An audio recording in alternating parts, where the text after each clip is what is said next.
কি বললা? তুমি কি বললা? রতনে রতন চেনে, শিয়ালে চেনে কচু। আমি কিছুতেই মেনে নিতে পারবো না। কেন? শিয়ালে কোনোদিন কচু খাই শুনেছেন? না, আসলে কথাটি হবে রতনে রতন চেনে, শুয়োরে চেনে কচু। খালেদা জিয়া কি করেছিল? জানি না। আপনি বলুন কি করেছিল? মুরগির উপরেও বোমা মেরেছে। এটা কি কোনো কথা? জানি না, তবে এটা হাস্যকর।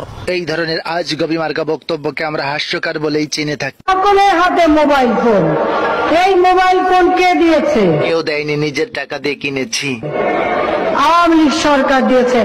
আমি বিশ্বাস করি না। কয়েকদিন পর তো বলবেন ঘরে ঘরে ছেলে মেয়েও আওয়ামী লীগ সরকার দিয়েছে। শেখ হাসিনার কিছু ভাইরাল বক্তব্য নিয়ে সাজানো হয়েছে আমাদের আজকের এপিসোড। সো দেখতে থাকুন এবং এনজয় করুন। যারা এখন এই বিদ্যুৎ কেন্দ্র নিয়ে কথা বলবে, আমার মনে হয় তাদের বাড়ি বিদ্যুৎগুলি বন্ধ করে দেওয়া উচিত। বোঝা ভালো, বেশি বোঝা ভালো না। আজকে ইন্টারনেট, ফেসবুক বা ইউটিউব যাই ব্যবহার হচ্ছে, সেগুলি তো আমাদেরই করা। না জানি কবে বলবেন ফেসবুক ইউটিউবের প্রতিষ্ঠাতাও আওয়ামী লীগ সরকার। একটা কাউন্সিলর যদি বলে যে আপনাকে চাই না, আমি থাকবো না। ভাই মারো মুঝে, মারো মারো মুঝে, মারো। নারীর ক্ষমতায়ন কোথায়?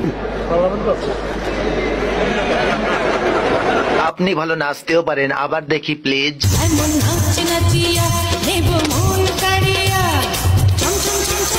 পাগল হয়ে গেল নাকি? কি বলছিস তুই? কি আর বলবে, কারণ সে তো পেঁয়াজ ছাড়াও রান্না করতে পারে। পেঁয়াজ ছাড়াও কিন্তু রান্না হয়। বলেন কি? হ্যাঁ, আমি কিন্তু করি। আমি করি তো। তোর মাথা নষ্ট। বিএনপি জাতীয় পার্টি এরা যখন ক্ষমতায় ছিল, বিদেশ থেকে যখন জিনিস কিনতো, তখন কি করতো? তখন ওই 10 টাকার জিনিস 20 টাকা দিয়ে কিনে বাকি 10 টাকা পকেটে ঢুকাতো।